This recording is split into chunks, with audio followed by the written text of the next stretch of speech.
ಸ್ನೇಹಿತರೆ, ನಟ challenging star Darshan ಅವರಿಗೆ ಸದ್ಯದ ಮಟ್ಟಿಗೆ ಸೆಷನ್ಸ್ ಕೋರ್ಟ್ ವತಿಯಿಂದ ಬಿಗ್ ರಿಲೀಫ್ ಸಿಕ್ಕಿದೆ ಅಂತಾನೆ ಹೇಳ್ಬಹುದಾಗಿದೆ. ಹೌದು ಸ್ನೇಹಿತರೆ, ನಟ ಚಾಲೆಂಜಿಂಗ್ ಸ್ಟಾರ್ ದರ್ಶನ್ ಅವರು ಕನಿಷ್ಠ ಸೌಲಭ್ಯಗಳಾದ ಮನೆ ಊಟ, ತಲೆದಿಂಬು, ಹಾಸಿಗೆ ಮತ್ತು ಬೆಡ್ಶೀಟ್ ಅನ್ನ ಕೊಡಿ ಅಂತ ಕೋರ್ಟ್ ನ ಬಳಿ ರಿಕ್ವೆಸ್ಟ್ ಅನ್ನ ಮಾಡಿದ್ದರು.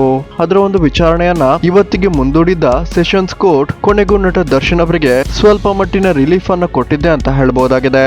ನಟ ದರ್ಶನ್ ಅವರಿಗೆ ತಾತ್ಕಾಲಿಕವಾಗಿ ಹಾಸಿಗೆ, ತಲೆದಿಂಬು ಮತ್ತು ಬೆಡ್ಶೀಟ್ ಅನ್ನ ಕೊಡೋದಕ್ಕಾಗಿ ನ್ಯಾಯಾಧೀಶರು ಶಿಫಾರಸು ಮಾಡಿದ್ದಾರೆ ಅಂತ ಹೇಳಲಾಗ್ತಿದೆ. ಆದ್ರೆ ಮನೆ ಊಟ ಆಗಿರ್ಬೋದು ಅಥವಾ ಯಾವುದೇ ಹೋಟೆಲಿನ ಲಕ್ಸುರಿ ಊಟವನ್ನ ಕೊಡದಂತೆ ಸೂಚನೆಯನ್ನ ಕೂಡ ಕೊಟ್ಟಿದ್ದಾರೆ ಅಂತ ಹೇಳಲಾಗ್ತಿದೆ.